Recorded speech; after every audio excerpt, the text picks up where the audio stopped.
boys and girls, ladies and gentlemen. Welcome to my Facebook page.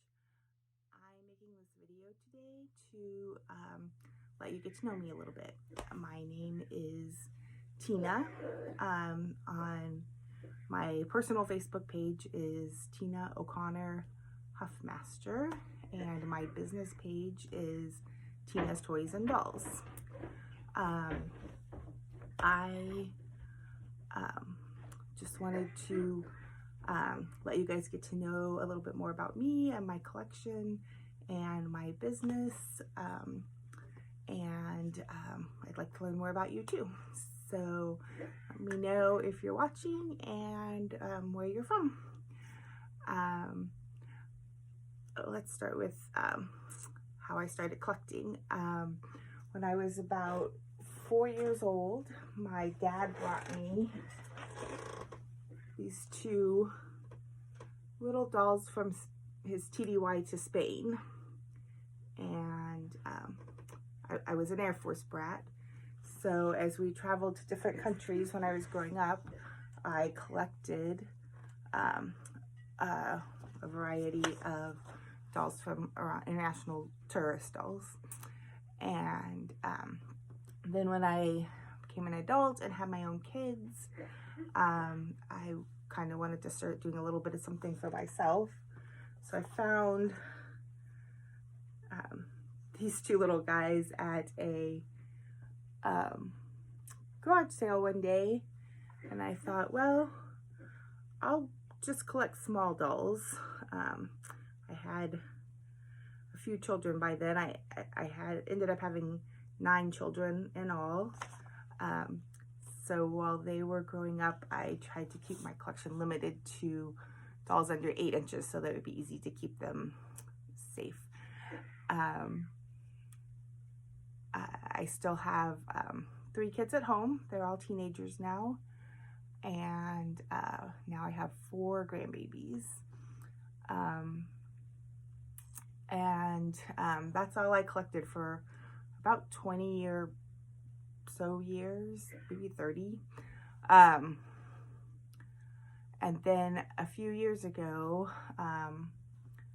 I decided that I would start collecting better dolls. I had a little more time to spend on studying dolls and things like that. So I joined UFDC, and shortly after that was the first virtual doll convention, and those two things just opened up a world of dolls to me that I didn't even know existed.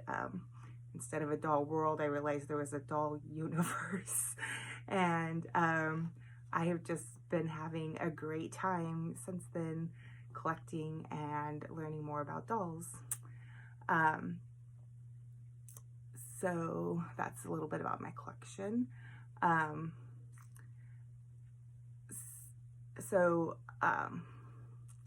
me tell you a little bit about my business. So I started selling things on eBay in 2000, and I sold anything or everything that I could make a few dollars on to support my kids' extracurricular activities.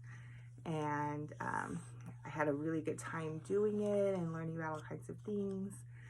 And somewhere along the way, I ran into basically what literally amounted to a hoarder's collection. There was an auction with sheds just literally stacked full of dolls, and they weren't all in the greatest condition, but they sold super cheap. And I made my first big doll haul. I filled up my 12-passenger van with dolls from the front to the back, top to the bottom, with no seats in it, and brought them home and started doing research and learning about each doll, and sold most of them on eBay.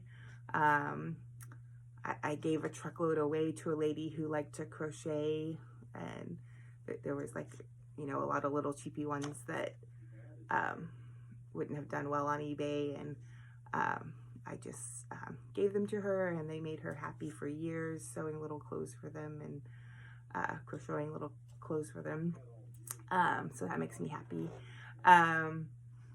I am a firm believer to never throw away a doll. There's always somebody who wants it. There's so many people who repair dolls, who just like to sew for dolls, who, you know, just seeing a doll smile makes them happy. So I never throw away a doll. I always find a home for it. So I had all that experience behind me, and I took a break for a few years while my kids were needing me a little bit more.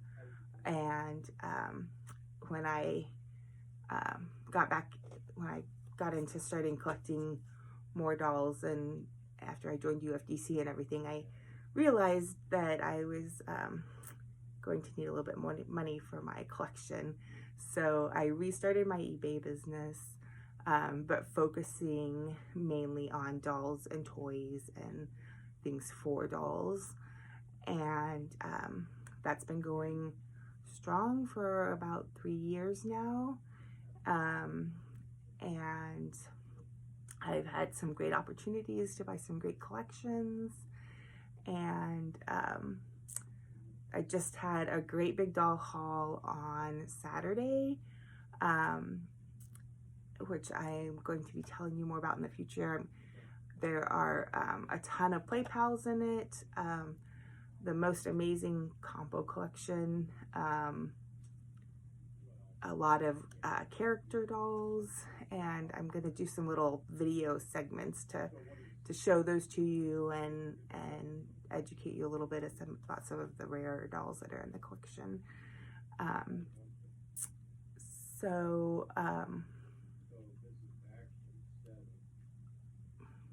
Sorry.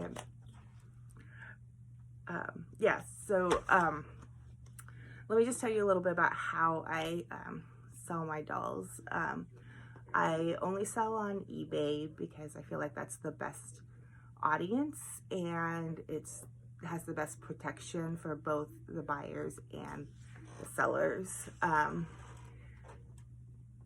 And it does cost me a little bit more than selling them directly, but I think that those protections and the wider audience are well worth those fees. So that's where I sell all my dolls. You can find the link to my eBay store on my Facebook profile page.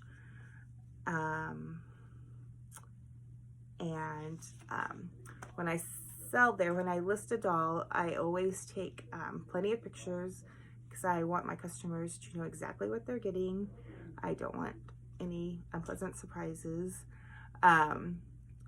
So I take lots of pictures, and then I also write in the description with all the information as if there weren't any pictures for you to look at, so that everything's clearly laid out. That said, I do free returns,